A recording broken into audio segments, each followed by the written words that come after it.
بتمنى في الأول إنكم تعملوا لايك وتشتركوا معانا في القناة وتفعلوا جرس الإشعارات علشان يوصلكم كل جديد. بيبدأ الفيلم قبل 15 سنة مع مات اللي بتجيله مكالمة ببدء العملية لأن الهدف ظهر، فبيقول لإيميلي إننا لازم نتحرك خلال 5 دقايق، وبنلاحظ إن معاها اختبار حمل. بعد شوية بيوصلوا لحفل عيد ميلاد طفلة، وبنشوف تشاك صديقهم اللي بيديهم تعليمات قاعد في الوكالة مع مساعديه. ومات وإيميلي جواسيس لوكالة الاستخبارات الأمريكية CIA، فبيعرفهم إنه زور دخولهم بمنع الحضور الحقيقيين، وكمان بيقول لهم غور ضابط استخبارات في الاتحاد الأوروبي سابق ورئيس منظمة فولكا الحالي، أكبر منظمة إرهاب في أوروبا وهو أخطر الإرهابيين. ودي حفلة عيد ميلاد بنته، فبترش إيميلي إسبري على إيديها وبتعرفه على نفسها، فبتقول إحنا خدنا بصمة الصباع وكمان صوته، وبيطلعوا لفوق فبتنقل البصمة لخزنته وبتتفتح الخزنة، فبياخد مفتاح AIS، مفتاح أنظمة تحكم اصطناعي، أهم مفتاح لبعض البنى التحتية في العالم، محطات طاقة ومحطات غاز ومفاعلات نووية وكمان سدود مياه كبيرة. بس أول ما بيقفلوا الخزنة الإنذار بيشتغل، وبيدخل عليهم راجلين من العصابة لكنهم بيقدروا يخلصوا عليهم، فبيبدأ تشاكي يدلهم على الطريق من المطبخ، وبيقابلوا 2 كمان فبيقدروا يضربوهم. أخيرا بيقدروا يخرجوا لحد ما بيوصلوا لمهبط طائرات لبيرون صديقهم، فبيقول لهم تشاك ما تعرفوش بيرون أي حاجة عن المفتاح. مات مش بيكون حابب بيرون لأنه حبيب إيميل السابق، فبيطلعوا للطيارة وبيسلم بيرون مفتاح العربية. بعد شوية إيميلي بتعرف مات إنها حامل، ومات بيحط المفتاح جنبه على الأرض، فبيفرح بالخبر وبيقول لها أنا دايما معاكي، بس بتكون خايفة لأنها ممكن تبطل الشغل، لكنه بيقول لها ما تقلقش. بعد شوية بتطلب تروح الحمام، لكن ديل المساعد بيقول لها إنه خارج الخدمة، فبتستغرب لأن الرحلة 11 ساعة وبتقول لمات، فبيعرف إن في حاجة غلط. في الوقت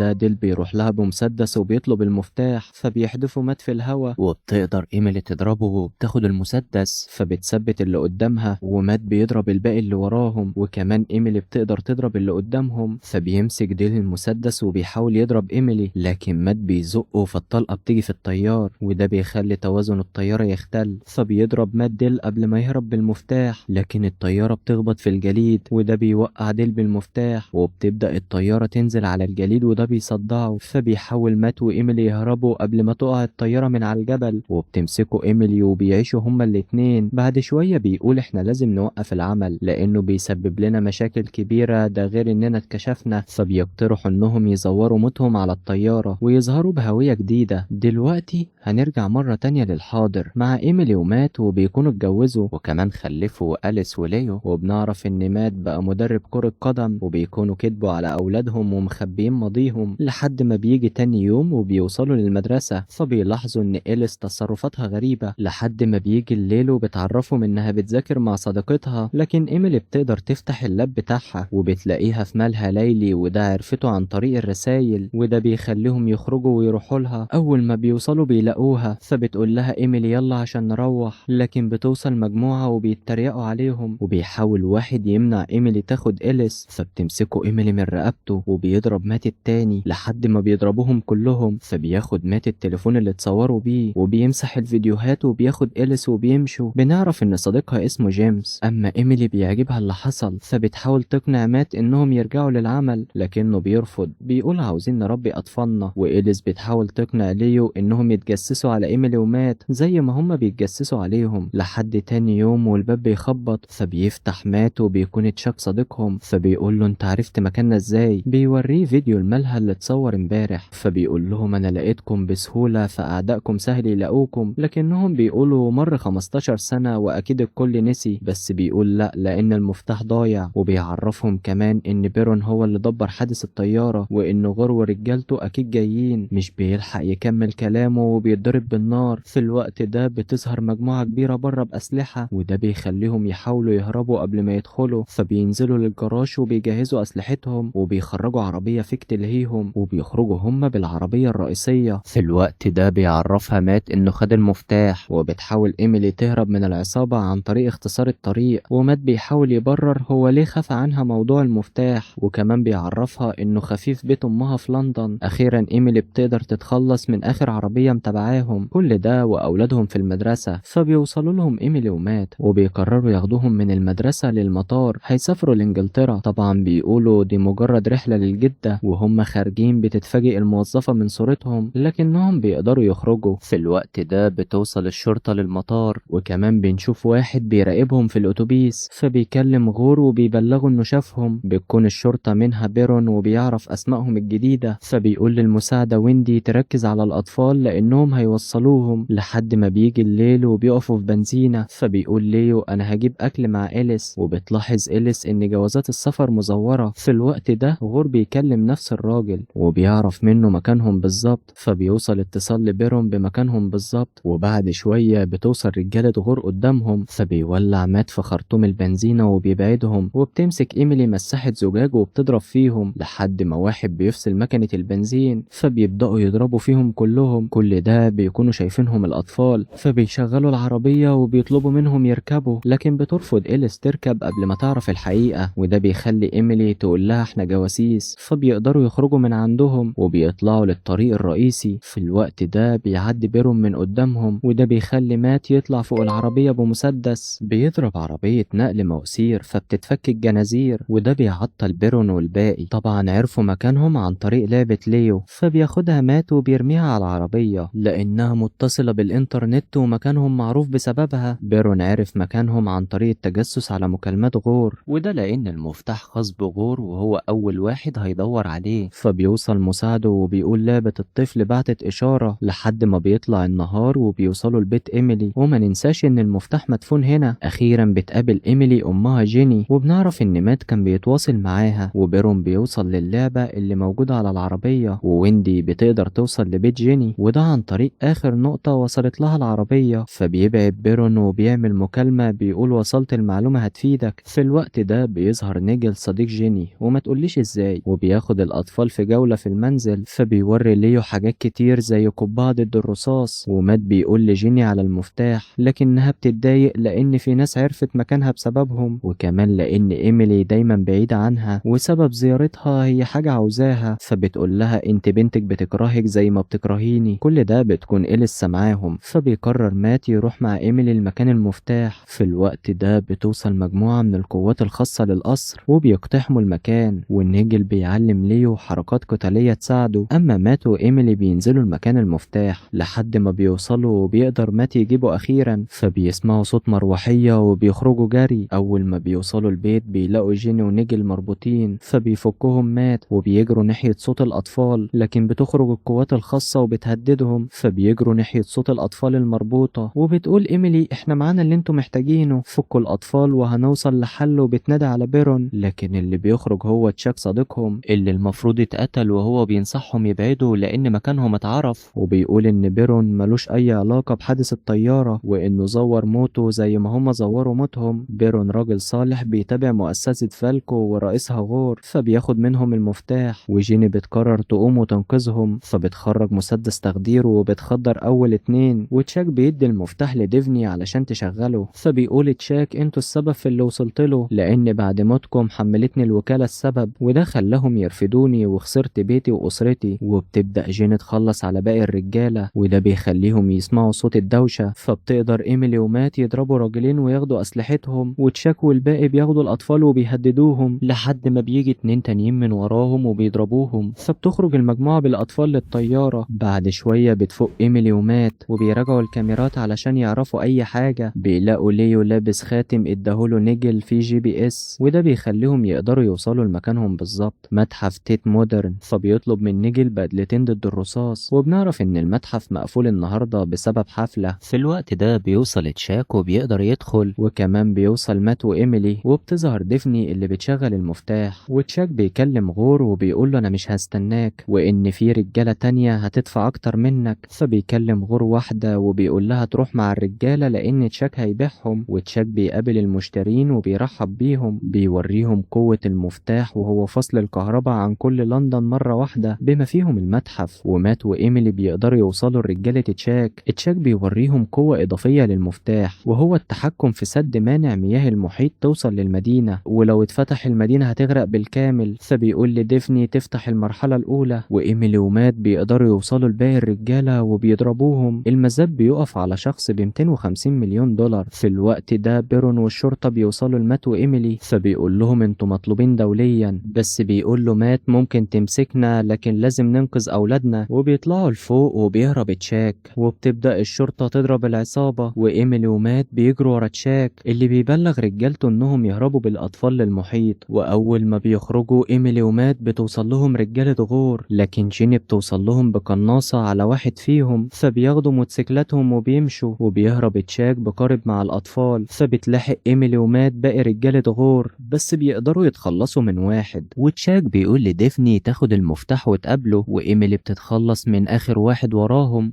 آسف، ده كان آخر واحد. في الوقت ده بتعرف ويندي إن بوابة السد اتفتحت، فبيقول بيرون أنا هتصرف، بس بيعرف إن الشرطة مش هتقدر توقفه، لازم المفتاح. أما إيميلي بتاخد قارب تاني وبتروح ورا تشاك، ومات طبعا مش هينفع يسيبها. أما نيجل بيشوف ديفني وهي خارجة بالمفتاح، فبيفتكرها لأنها كانت مع تشاك في البيت، فبيدخل فيها بالعربية، ودي كانت ردة فعله، فبيعتذر لها بسبب اللي عمله. ولكنه بيروح وبيشغل المفتاح، فبتقول له إيميلي يقفل بوابة السد. طبعا كل التواصل ده عن طريق لاسلكي، ونيجل مش بيعرف ازاي يقفل البوابة. أخيرا بتقدر إيميلي توصل للقارب مع مات، وبيقدروا يضربوا الاتنين اللي مع تشاك، وليو وأليس بيقدروا يضربوا التالت. نيجل بيقدر أخيرا يقفل البوابة بطريقة سحرية، وإيميلي بتحدف ولادها من على القارب لأن حاجز البوابة هيتقفل والقارب هيخبط فيه. وبيبدأوا يضربوا في تشاك لحد ما بينطوا قبل البوابة، وبيخبط المركب في البوابة وبينفجر بتشاك. في الوقت ده بتوصل الشرطة لليو وأليس وبينقذوهم، وبتكون كل العيلة بخير. وبتوصل لهم جيني وبتقول أنا فخورة بإيميلي، ونيجل بيقول لمات أنا اللي قفلت البوابة. بعد فترة بنشوف نيجل مع ليو في مدرج، ومات بيكون مدرب فرقة نسائية، وبتكون ضربة جزاء وبتسددها أليس. وإيميلي بتكون مع جيني بتقدر تسجلها أليس، وبيفرحوا كلهم لحد ما بيخلصوا. وبيوصل لهم بيرون بيحاول يقنعهم يرجعوا للعمل، لكنهم بيوافقوا، بس بيقول لهم أنا بهزر. ولحد هنا بينتهي فيلمنا. بتمنى يكون عجبكم، وما تنسوش تعملوا لنا لايك وتشتركوا معنا في القناة وتفعلوا جرس الإشعارات علشان يوصل لكم كل جديد. دمتم في أمان وسلام. سلام.